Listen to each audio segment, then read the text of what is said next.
most you because I realized that sometimes I'm watching a movie and I'm understanding very well.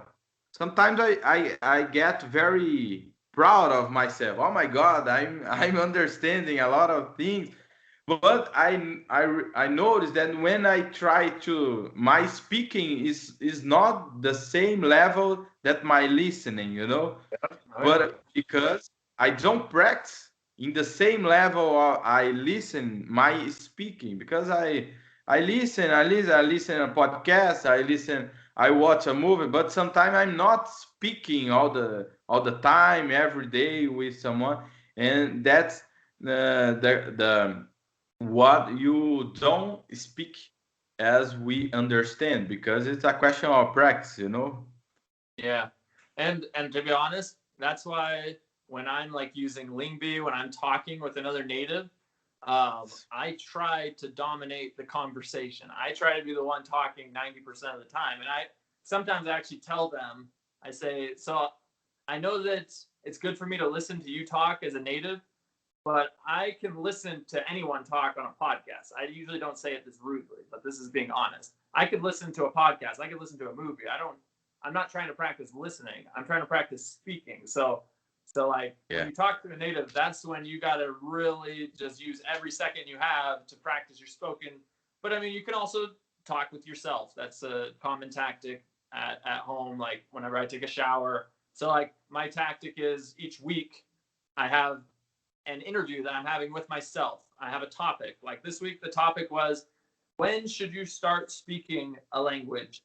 Like, do you start from the beginning or do you start after you've like studied a lot or whatever? Um, and that was the debate. That was the conversation I had with myself in the shower every morning this week. And so like so I keep like getting better at that conversation. I keep learning the words that I needed. This was in French, by the way. And so anyways, so you kind of have to find opportunities to speak, even if it's just speaking with yourself or whenever you're speaking with a native. It might be rude, but try to be the one that's talking most of the time. So like right now, I'm talking a lot, but if you're trying to practice your English, you'd probably want to be the one talking the most, right? So that you're practicing. I mean, it's good to hear me and to pick up on things like, oh, he said it that way. I wouldn't have said it that way. But this is like when you're talking with a native, that's your best opportunity to really see if the way you're speaking is comprehensible to a native speaker, right? Yes, your mindset, it's interesting because if we see 95% of the people that study and don't speak, that's why they don't speak, because fear of other people's judgment. And that's difficult, because if we want to be successful in speak a language, that we need to do as we do to speak every day, to speak most of your day, mostly, because we need to try to face this fear. Because if it's like I always think about it, we when we are learning a new language, it's like a child start to speak a few words, one word, two words, but speak wrong, make mistakes, but will correcting. Uh, and if we don't have this mindset, we won't. We will, as we see, a lot of people study 3 years, 4 years, but don't speak because have this fear of the judgment of Mm-hmm. oh my God. In Brazil, we have a very famous situation. There are a coach in Brazil. I don't know if you already watched the video of Joel Santana is his name. Do you know? Sadly, I don't know. He is a Brazilian coach, football coach. Okay. And years ago, 10 years ago, this video was something very famous on internet. Uh, he's training South Africa football club, and he Okay. was uh, he was talking with a reporter. Is it reporter on Hmm. TV? Yep. And he's Brazilian from Rio de Janeiro, and his accent very strong. And when he was talking to a reporter, he spoke correctly, but with a strong accent. And this video got very famous. A lot of Brazilians making joke. Oh my God, ha ha ha, blah blah blah. Joel, he speaks so Right. wrong, and but a lot of people these are commenting this. They don't speak, but just make jokes. But one day I watched a teacher commenting about this video, and she said he spoke very well, correctly, but only with he has accent. It's something normal.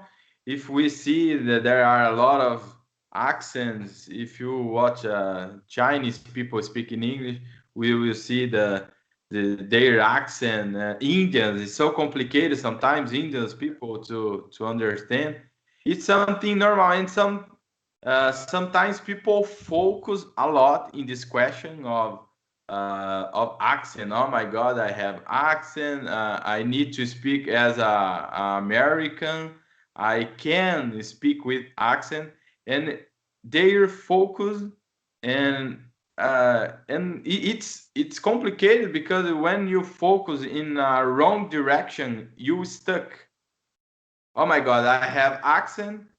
I can speak in English. I Yeah. will never speak English. And they will lose a good opportunity to engage, to know other people around the world. And that's sad, you know. What do you think about it? So I think there's a few things that need to be said. So first, like understanding the difference between an accent and pronunciation, because you can pronounce words correctly and still have a very strong accent. And so I think the first thing, like improving your accent is an advanced skill. That's not the first thing you want to focus on. Like first you want to focus on pronouncing words correctly. Like if you're not pronouncing them correctly, it doesn't matter if like somehow you imitate the way they talk. Well, if you're not pronouncing it correctly, they're not going to understand you. So first is pronunciation. Then it's kind of like you need to have a little bit of fluidity. Like even if you're pronouncing all the words right, but you're like having a robotic way of saying word sentences, it's going to be really hard to understand you. And then after that, it's kind of like the intonation, the rhythm. Like Brazilians, you guys have like an amazing intonation, amazing like fluidity, sing song way of talking. And in English, ours isn't like that, but you still have to have like the right emphasis on the right syllables, or else it's going to be really hard to understand. And so that's like kind of the hierarchy. It's like pronunciation, then like fluidity, and then intonation. And after you've dominated all of that, after you've mastered, sorry, translating, that was a Portuguese-ism, but um, after you've mastered those things, then you can kind of worry. I mean, all along the way, you can kind of be working on your accent, but really you got to focus on those three things. And so I haven't seen that video, but I would imagine that he was probably pronouncing the words correctly, and it was probably more of like a fluidity, intonation type thing, because all of those play into your accent. All of those different things would make you Yeah. have an accent. And so yeah, so I think this comes back to the different schools of thought about whether you start speaking from the beginning or later. So if you're somebody that you can't, like that makes you like really frustrated and almost paralyzes you to talk because like people are judging you, they're making fun of you, then you might be the type of person that needs to be not speaking from day one, but listening a lot, familiarizing yourself with the language before you start talking. If you're somebody that doesn't care what people say about you, that you just have a fun time trying to talk, then I think those are the group of people that they should start from day one speaking. Because I'm in the group that I like to listen a lot before I even to have a conversation. I'm still practicing the sounds, I'm still imitating, but it's just like I'm listening and then I'm like imitating. I'm never like being thrown into a conversation where I like don't feel like I can actually communicate yet. And I think it's the whole philosophy of learning like a child. So I'm big on that philosophy of a child receives tons of input before they even try to make a sound. And then they still practice just on sounds before they actually try to say a new like a coherent thought. And the way adults learn isn't exactly the same as the way a child learns.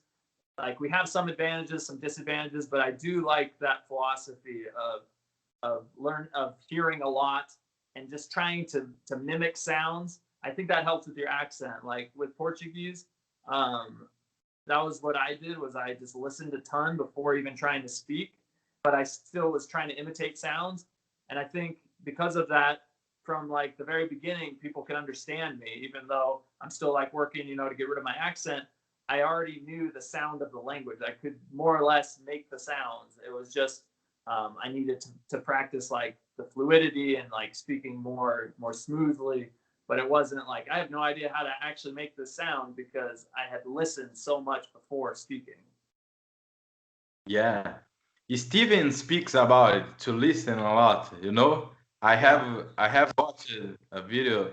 Uh, he inspired me a lot because he shows the real life. Sometimes I watched a video, Steve's video. He's speaking in Portuguese, and he's speaking very slow, very, and he said, "Oh, it's normal. I'm not worried about speak slow to make mistakes. I know that if I listen a lot, 1 month, 2 months, my Portuguese will be better." And one day, nowadays, always I remember this quote that Steve said. He said, "When we are learning a new language, uncertainty it's your friend. You always will be with uncertainty because you sometimes you say something. Oh, you try to rationalize. Is it?" Yeah, rationalize or just yeah, you try to think it through. Yeah. Yeah. Oh, it's correct what I said, and sometimes you have this uncertainty, but it's something normal. It's something. It's a part of the process, you know. And why you learn? Do you like to learn language, Richard? Well, I mean, there are lots of benefits of learning a language. You can talk to people that you literally could never have spoken to otherwise. You get to know other cultures. It also just has like some cerebral benefits, like it it enriches your brain. It keeps your brain active. It's a challenge. It's something that really you have to be motivated to do it, and so it's not something you can just passively do. So gets you excited to wake up in the morning. So yeah, there are lots of reasons I could come up with more, but I think those are the main ones. Yeah, it's true. And which language are you focusing more nowadays?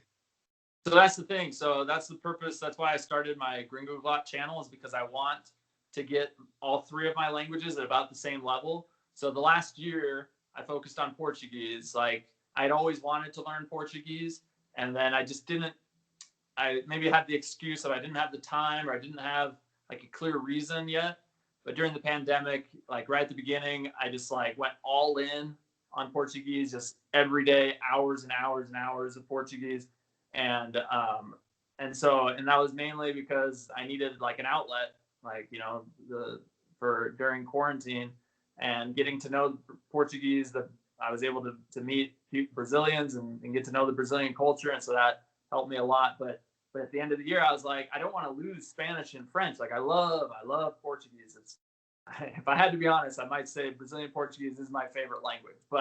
Um, but I still love Spanish and French, and so I didn't want to lose them. So this year I'm focusing on all three of them. I'm trying to get all three of them at a high level, and then I'm gonna try to learn Italian, and then I'll work on keeping all four of those at the same level. So because you don't want to, because if you totally set one aside, you can lose it pretty quickly. And so I don't want to just focus on one language for like 3 years and not use the other ones at all, because I'm not just studying languages just to rack up and say I can speak 20 languages. Like, I really love Latin American culture and I love these languages, and so I would never abandon them to go and learn Russian or Chinese, even though those would be really interesting as well.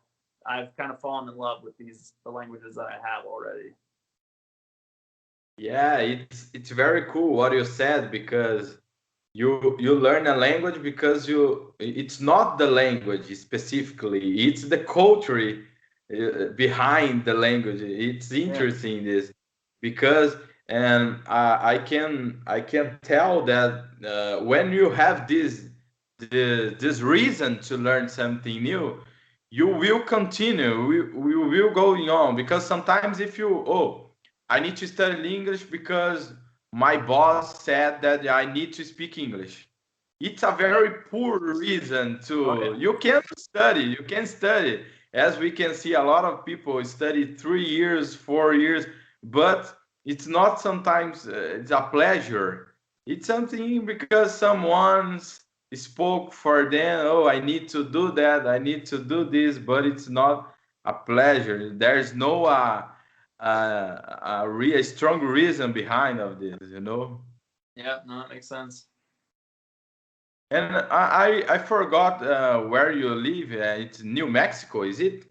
Yep, New Mexico. So there are a lot of Spanish speakers here. Yeah. Yes. Do you Yeah. have friends, uh, Spanish So speakers? we barely moved to New Mexico right before the pandemic, so I really don't have like any friends here in New Mexico yet.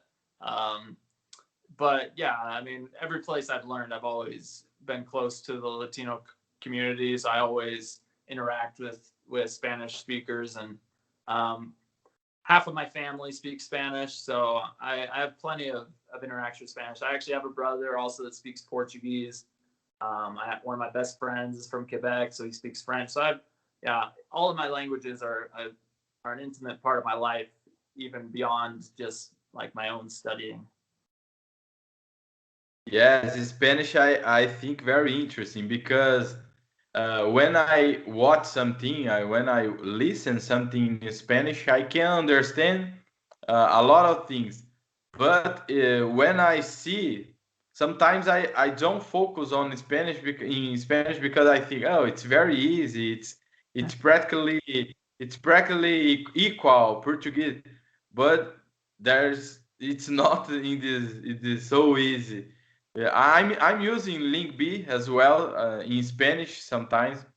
The problem of our problem Brazilian, because we say here it's a portunhol. Oh yeah. We mix it Portuguese with Spanish, and we it's something like we created a new language Well, for portunhol. We mix it and we try to communicate.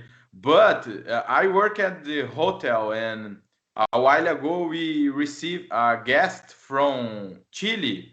Man, I don't understood because he spoke very fast, and okay. oh my God, I had this idea. Oh, Spanish, it's very easy for us Brazilian, but it's not so easy. Yeah, so first off, Portañol is spoken actually a lot on the border of Uruguay and Rio Grande do Sul. It's actually like a real dialect, a real language. I did not know that until like a couple months ago.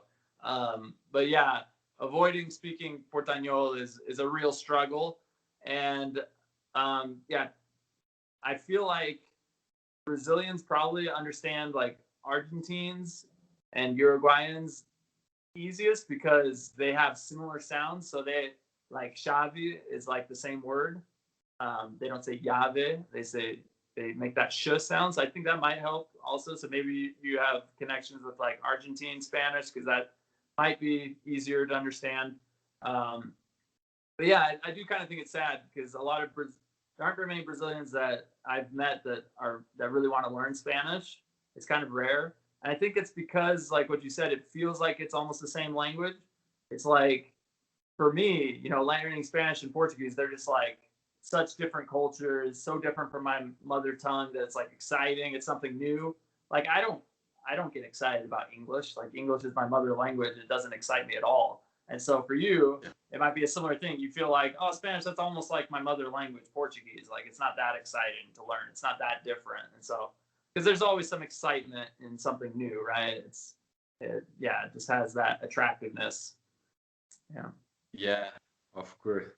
But I saw a while ago an explanation about it's a dangerous, when we confused some words in Portuguese and Spanish, because there are words equal but different meanings. For example, propina. Do you know propina? So, Propina. I mean, yeah, I mean, out of context, my brain goes straight to like propane, but maybe that's not right.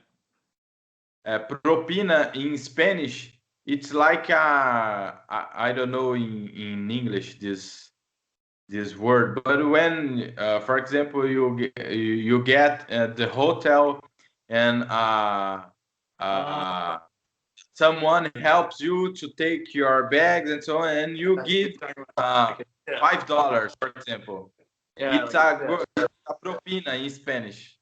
But in Brazil, propina, it's a bad money, and politics sometimes used to buy something right. it's not something Yeah, it's not. uh, good, it's a bad meaning, and there two meanings, but one it's bad and another it's good, and it's complicated because sometimes if I use something like that, it's a problem. Oh yeah, I mean, but those problems happen even within the same language.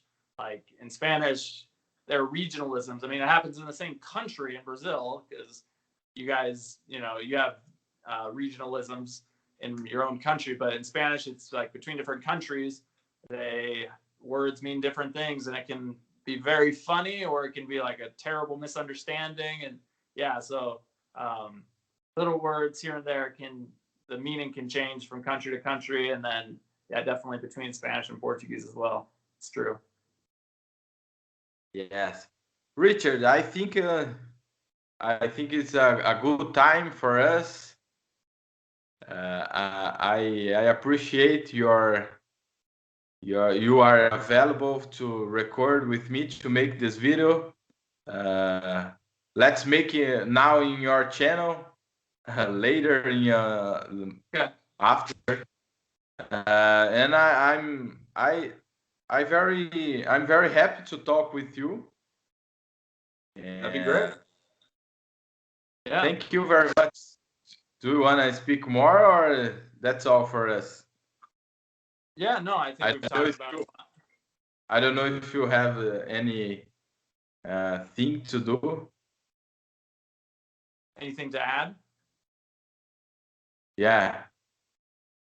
No, I think we've talked about a lot of really interesting and important topics already. Yes, of course. That's all. Thank you. I will post on my channel. I don't know if I think tomorrow, and I will tag you there to put your channel. And people will like a lot for our conversation to inspire people to talk as I'm doing now with my poor English, but trying to communicate to a native speaker. Oh no, you're Thank doing you. well. Yeah, thank you. Thank you. Until the next time. Bye bye. Yeah, take care. Bye.